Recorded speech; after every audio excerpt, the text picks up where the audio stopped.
నమస్తే మేడం. నమస్తేనండి. ఎలా ఉంది మేడం మీ పార్టీ ప్రచారం? మా పార్టీ ప్రచారం బాగానే ఉందండి. Very good.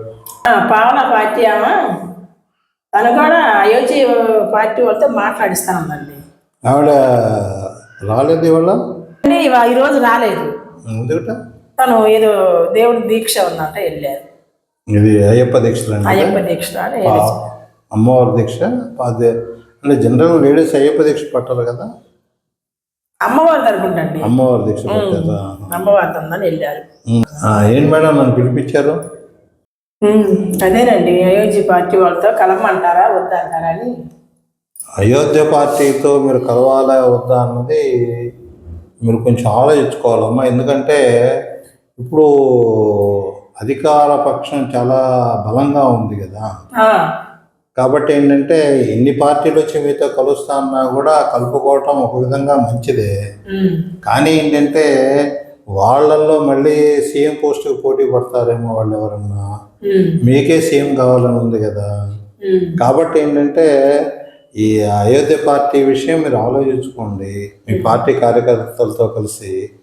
ఎందుకంటే చెప్పాను కదా, మీరు కనుక మీకే సీఎం కావాలి అంటే మరి అయోధ్య పార్టీతో ఆ విషయం చెప్పాలన్నమాట ముందు.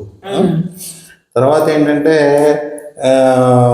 అధికార పక్షం గట్టిగా ఉంది కాబట్టి, బలంగా ఉంది కాబట్టి అయోధ్య పార్టీని కలుపుకున్నా కూడా ఇబ్బంది లేదు.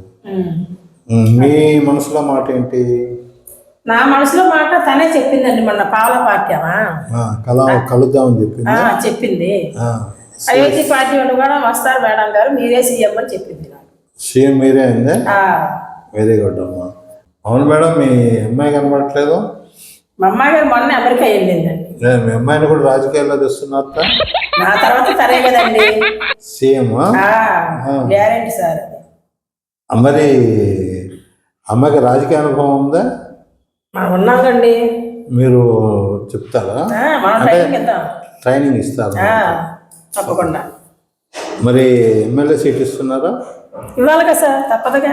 ఎమ్మెల్యే సీట్ ఇచ్చి ఆవిడని ఎమ్మెల్యే చేసి తర్వాత నిదానంగా సీఎం చేద్దామని ఆలోచనలో ఉన్నాం. మరి మీరంతా పావుల పార్టీ ఊరుకుంటుందా?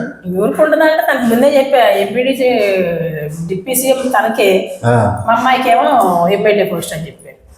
మీ తర్వాత పావుల పార్టీ ఆవిడ సీఎం కావాలనుకుంటుంది కదా. సీఎం కావాలనుకుంటుందని చెప్పే మాట ఇవ్వలేదు కదా సార్. నేనే సీఎం, తర్వాత నా కూతురే. అదే మరి ఆవిడ ఊరుకుంటుందా మీ అమ్మాయిని సీఎం చేస్తానంటే? దాని ముందు దానికి ఎందుకు ఇస్తామండి మేము? నేను ఉండేదే మా అమ్మాయి కోసం. జాగ్రత్త. మీ రాజకీయాలు ఏంటంటే అన్నీ మనం అనుకున్నట్టు జరగవు. మీ ప్రయత్నం అయితే చేయండి. తర్వాత ఏంటంటే మీ నాయకులు ఏమంటారు, మీ కార్యకర్తలు కానీ మీ పార్టీ నాయకులు కానీ ఏమన్నా గెలుస్తూ ఉంటున్నారా? తప్పకుండా, కన్ఫామ్, గ్యారెంటీగా గెలుస్తాం మేడం అని చెప్తున్నారు సార్. అంటే మీ కులం ఓట్లు మీకు గ్యారెంటీగా పడతాయి?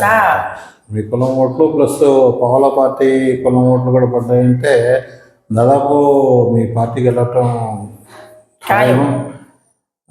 మరి అయోధ్య పార్టీ వాళ్ళ ఓట్ బ్యాంక్ ఎట్లా ఉంది? వాళ్ళు కూడా డిప్యూటీ సీఎం పోస్ట్ ఇస్తాను. అదేలేమ్మా, డిప్యూటీ సీఎంలో ఎంతమందినైనా పెట్టుకోవచ్చు. ఒకటేమో పావుల పార్టీ కన్నా ఒకటి అయోధ్య పార్టీకి డిప్యూటీ సీఎం పోస్టులు ఇచ్చేసేస్తే మీకు సులభంగా ఉంటుంది అనమాట. అవునండి. రావు గారండి చెప్పండి. పొత్తులు ఓకే,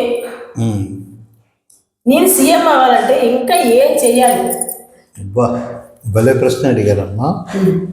పొత్తులు అన్న విషయం పక్కన పెట్టేసేస్తే మీ తరఫున మాట్లాడేందుకు కొన్ని YouTube channels, TV channels, news papers ఉండాలన్నమాట. వాటిని మీరు సొంతగానే మీరు పెట్టుకోవచ్చు.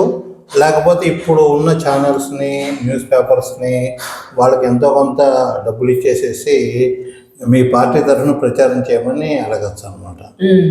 అంటే వాళ్ళు ఏం చేస్తారంటే వాళ్ళ పేపర్లో కానీ వాళ్ళ టీవీ ఛానల్స్లో కానీ మీ పార్టీ గురించే మాట్లాడుతూ ఉంటారు, అధికార పక్షాన్ని విమర్శిస్తూ ఉంటారు అనమాట. ఆ విధంగా కూడా దాన్ని ఏమంటారంటే మీడియా మేనేజ్మెంట్ అంటారు అనమాట. అంటే ఇప్పుడు మన ఓటర్స్లో చాలామంది 90% కూడా రోజుకి ఏదో న్యూస్ పేపర్ చదవటం, టీవీ ఛానల్స్ చేస్తుంటారు. కాబట్టి మీరు ఎన్ని ఎక్కువ టీవీ ఛానల్స్ని కొనగలిగితే మీ పార్టీ గెలవడానికి ఛాన్సెస్ అంత పెరుగుతాయి అనమాట. ముందు వాళ్ళని కేకేపించండి, మనం ముందు కొనేసేద్దాం ఉందాం. అంటే ఆ విషయం నన్ను చూసుకోమంటే చూడాల్సిందే, మీరే చూడాల్సింది. మొత్తం మీ సీఎం అయ్యే వరకు మీరు చూడాల్సిందే మొత్తం. అంతే, దాంట్లో డౌట్ ఏం లేదు. మొత్తం రమ్మని చెప్పండి, కొనేసేద్దాం. సరేనమ్మా, నేను వాళ్ళని కలుసుకుంటాను. కలుసుకుని మీ దగ్గరికి తీసుకొస్తాను, మాట్లాడండి, విషయాలు మాట్లాడతాను. వాళ్ళ విషయం అంటే కొద్దిగా ఖర్చు ఎక్కువ అవుతుంది. పర్లేదండి, ఎంతైనా పర్వాలేదు, మనం సీఎం అవ్వాలి అంతే. మీరు సీఎం కావాలన్న అభిలాష చాలా గట్టిగా ఉన్నట్టుంది బాగా. మరి వాళ్ళని మాట్లాడి మీకు విషయాలన్నీ చెప్తానమ్మా. ఉంటాను.